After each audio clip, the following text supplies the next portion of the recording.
बवासीर। बवासीर एक आम रोग है। यह रोग गुदा मार्ग के भीतरी भाग में या बाहर किनारे पर होता है। शरीर के प्रकोपित दोष त्वचा, मांस और खून को दूषित कर गुदा में मांस के अंकुर पैदा कर देते हैं, जिसे मस्से की बीमारी बवासीर की संज्ञा दी जाती है। सोच के लिए जब रोगी जोर लगाता है तो मल द्वार पर बहुत अधिक पीड़ा पहुंचती है। ऐसे में मांसाकुरों से रक्तस्राव होने लगता है। इसमें अत्यंत तीव्र जलन व पीड़ा होती है। रोगी का उठना बैठना मुश्किल हो जाता है।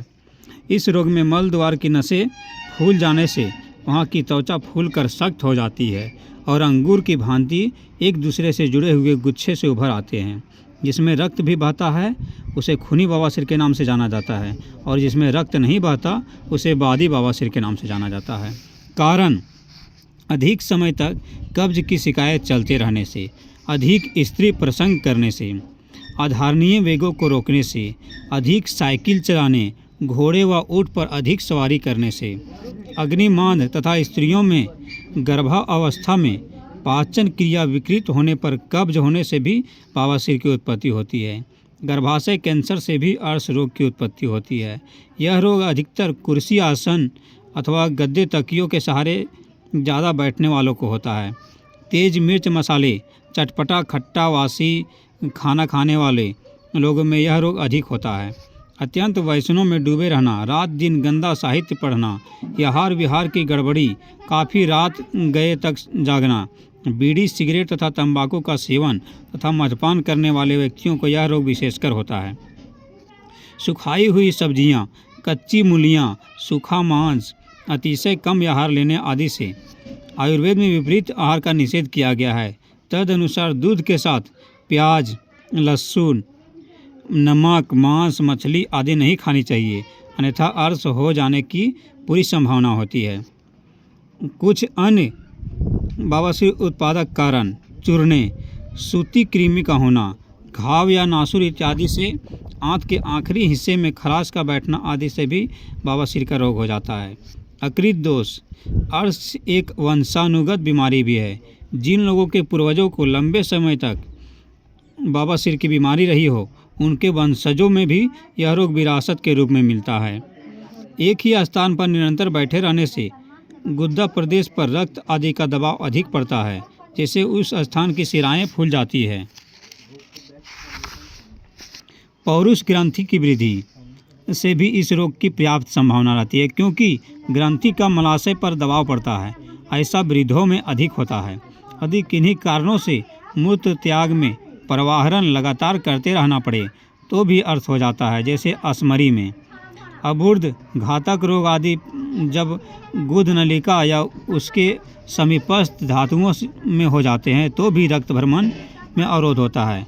महिलाओं में गर्भ, गर्भाशय भ्रंश, गर्भाशय गद, अबूर्द आदि अवस्थाओं में इस रोग के होने की संभावना रहती है।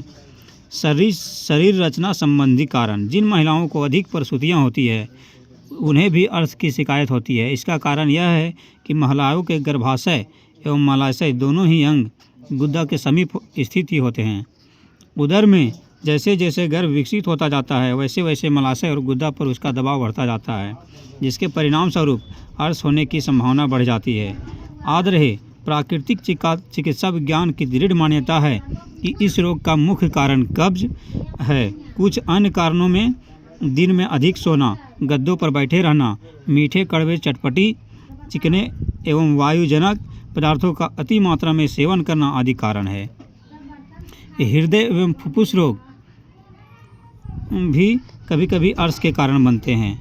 बिना शारीरिक परिश्रम के जीवन बिताना, घी, मलाई आदि गुरुपाकी चीज़ें अधिक खाना, ये सब कारण बवासीर पैदा करने वाले होते हैं। यह स्मरण रखना चाहिए कि यकृत की खराबी से बवासीर उत्पन्न होती है। बराबर कब्जियत के कारण मल करते समय मल निकालने के लिए बहुत जोर लगाकर काखना पड़ता है। इसी काखने से प्रायः बवासीर हो जाती है। इस रोग को प्रमुख कारण आजकल निरंतर कब्ज का रहना माना जाता है। अधिकतर असंतुलित या गलत खान पान के कारण होता है। कब्ज के कारण मल त्यागते समय गुदा की रक्त वाहिनियों पर जोर पड़ता है और वह फूलकर मस्सों के रूप ले लेती है। आयुर्वेदिक संहिता ग्रंथों में कुछ विशेष कारणों का उल्लेख मिलता है। वातिक कारण: शोक, शीतल देश का अति सेवन, कषाय, कटु, रिक्त आहार, रक्तोक्ति तथा रक्तज कारण: क्रोध, उष्ण देश, कटु, अम्ल, लवण आहार का अति सेवन। श्लेष्मिक कारण: शीतल देश में निरंतर निवास, मधुर, स्निग्ध, गुरु आहार। सानिपातिक कारण: उपरोक्त सम्मिलित कारणों से। लक्षण: बवासीर में रोगी को जलन, टपक, अकड़न और तेज काटने जैसी पीड़ा होती है। रोगी का बैठना एक मुसीबत हो जाती है। रोगी को कब्ज के कारण जीना हराम हो जाता है। प्रायः उसे पतला मल नहीं आता बल्कि रक्त ही अधिक आता है। मल पीड़ा के साथ आता है जो कि बाद तक महसूस ही होती रहती है। अर्श रोगी की गंदी वायु खारिज होती है। इसके अतिरिक्त रोगी के मल द्वार, जोड़ों, कमर, जांघों में दर्द, पेट खराब आदि लक्षण हुआ करते हैं। शुष्क या वादी बवासीर के रोगी को कई बार गुद्दा में संकुचन होकर वहाँ पर जख्म बनकर कैंसर जैसा भयंकर रोग हो जाता है।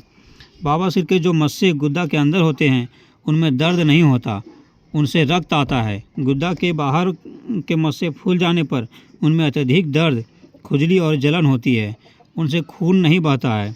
गुद्दा के किनारों पर होने वाले मस्सों में दर्द भी होता है और रक्त भी निकलता है। रोगी में मस्सों में चुनचुनाहट तथा टीस होती है।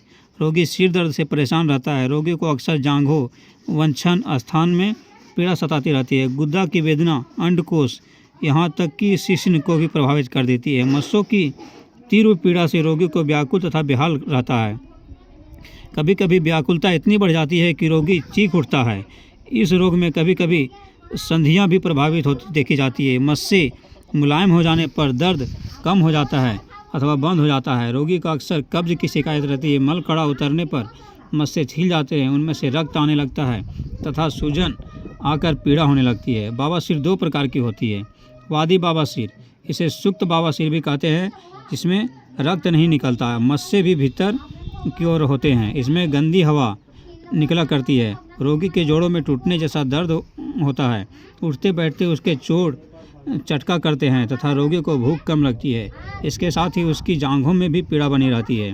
रोगी प्रतिदिन कमज़ोर होता चला जाता है। भोजन की अरुचि तथा शरीर के विभिन्न भागों में दर्द रहता है। खूनी बवासीर, इसमें मस्से मल द्वार के बाहर निकलते रहते हैं और शौच के समय इनमें से रक्त निकलता है। इस प्रकार के बवासीर में जलन, टपकन, अकड़न और काट कर फेंकने जैसा दर्द होता है। रोगी को बैठने में कष्ट होता है। रोगी कब्ज के कारण हमेशा दुखी और चिंतित रहता है। उसके पतले दस्त नहीं आते तथा उसके मल में रक्त आया करता है। रोगी का मल त्याग के समय अत्यंत पीड़ा होती है, जो पाखाना करने के बाद भी कुछ देर तक होती रहती है। गुद्दा के चारों तरफ लाली हो जाती है। गुद्दा में दर्द, जलन, खुजली होती रहती है। रोगी का चेहरा तथा पूरा शरीर नीला पड़ जाता है। खूनी बवासीर में अंकुर या मस्से चिरमिट्टी के समान लाल और बड़ के अंकुरों जैसे होते हैं। कड़ा मल निकलने से मस्से दब जाते हैं और उनमें गर्म और खून निकलता है। खून के बहुतायत के गिरने के कारण मनुष्य वर्षा काल के मेढक के समान पीला हो जाता है। चमड़ी कठोर हो जाती है। मस्से लाल या पीले रंग के होते हैं। जब यह अधिक उग्र रूप ले लेता है तो रोगी को असह्य कष्ट होता है। असह्य वेदना के साथ खून रहित दस्त लगता है। बुखार, वमन, हाथ पैरों में सूजन जैसे लक्षण होते हैं। बवासीर की चिकित्सा। बवासीर की चिकित्सा के लिए सबसे पहले रोगी को ऐसी औषधि देनी चाहिए जिससे कब्ज नष्ट हो जाए। इससे शौच करते समय अर्श अंकुरों पर जोर नहीं पड़ता, जिससे रक्तस्राव तथा पीड़ा कम होती है। यह अध्ययन में पाया जाता है कि रोगी के कारण का पता न हो तो रोग समूल नष्ट नहीं किया जा सकता। बवासीर का मुख्य चिकित्सा कारण मालूम करके ही रोगी को लाभ पहुंचाया जा सकता है। अतः सबसे पहले कब्ज और कारण के दूर करने की चिकित्सा करें। जैसा कि ऊपर बताया गया, बवासीर के मूल में कब्ज अवश्य रहती है। अतएव बवासीर के रोगी की चिकित्सा प्रारंभ करते ही सबसे पहले कब्ज को ही दूर करने का प्रयास करना चाहिए। इसके लिए दोष रहित जुलाब लेना चाहिए। इसके लिए हर का चूर्ण, त्रिफला चूर्ण अथवा इसबगोल बहुत उपयोगी है, अन्यथा उसे एनीमा दें। मिश्री मक्खन के साथ छिलका उतरे हुए तिल या भीगा हुआ चना रोज प्रातः देने से कब्ज दूर होगी। प्रातः उठने पर तथा रात्रि के सोते समय 1 गिलास गर्म पानी देने से भी कब्ज दूर होता है। मस्सों पर यदि तीव्र शोथ है तो रोगी को बिस्तर पर पूर्ण विश्राम करने का निर्देश दें। हल्का गर्म सेक इस दौरान देना लाभकर होता है। ठंडे अथवा गर्म जल से मस्सों को धोने से भी वेदना तथा जलन से राहत मिलती है। खूनी बवासीर में रोगी को आराम की सख्त हिदायत मिलती है। बवासीर के रोगी को अधिक से अधिक आराम करना चाहिए। अत्यधिक परिश्रम हानिकारक होता है। एक ही आसन पर अधिक देर बैठना, अधिक देर तक खड़ा रहना वर्जित है। हर प्रकार की सवारी से बचना चाहिए। लहसुन तथा प्याज से दर्द में वृद्धि होती है। बथुआ का साग उत्तम है। पपीता तथा रात के समय गर्म दूध लेना हितकर होता है। आधुनिक चिकित्सा में मस्सों का शल्य चिकित्सा द्वारा नष्ट कर दिया जाता है। आयुर्वेदिक चिकित्सा में औषधियों द्वारा अर्थ की पूरी तरह नष्ट कर दिया जाता है। कब्ज को नष्ट करके मस्सों की पीड़ा कम करने और उन्हें नष्ट करने की औषधि देनी चाहिए। अंकुरों में तीव्र पीड़ा होने पर आक, एरंड, बेल और आक के पत्तों को पानी में खूब उबालकर काढ़ा बनाएं तथा उस काढ़े से अंकुरों को धोने से पर्याप्त लाभ मिलता है। रक्तस्राव अधिक होने पर काशी सादी तेल लगाना चाहिए।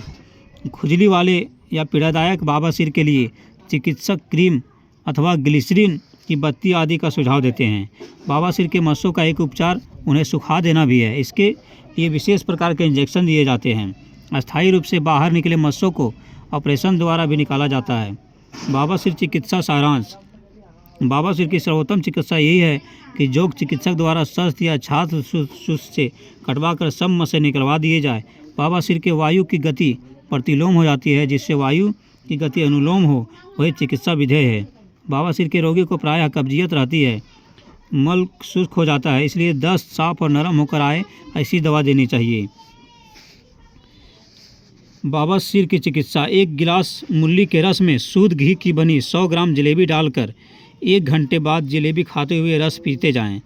8-10 दिन में रोजाना सुबह प्रयोग करें। इसके प्रयोग से बवासीर हमेशा के लिए ठीक हो जाता है। इसे खूनी बवासीर में भी दे सकते हैं। इमली के बीजों का छिलका दूर कर उसको तवे पर सेक ले, तत्पश्चात महीन पिसवा ले।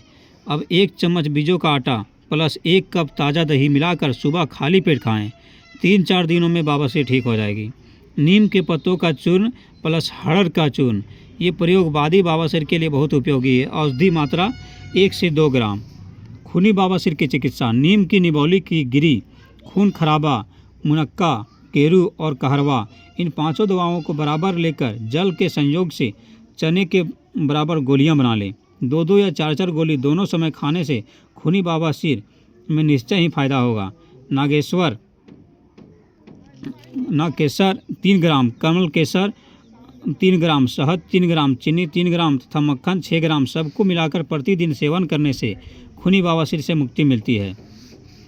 करेला का रस या करेले के पत्तों का रस 20 ग्राम में 10 ग्राम मिश्री मिलाकर प्रतिदिन प्रातः 7 दिन पीने से खूनी बवासीर में लाभ होता है। नागकेसर तथा खून खराबा दोनों को बराबर मात्रा में लेकर पीसकर कपड़े से छान लें। 1-2 ग्राम की मात्रा में ताज़ा पानी से दिन में 3-4 बार सेवन कराएं। बवासीर का रक्त सर्तियाँ रुक जाता है। रीठे का छिलका जलाया हुआ 10 ग्राम प्लस सफ़ेद कत्था 10 ग्राम, दोनों को मिलाकर महीन चूर्ण बना लें। 3-3 ग्राम की मात्रा में प्रातः शाम मक्खन या मलाई के साथ सेवन कराने से खूनी बवासीर में लाभ मिलता है।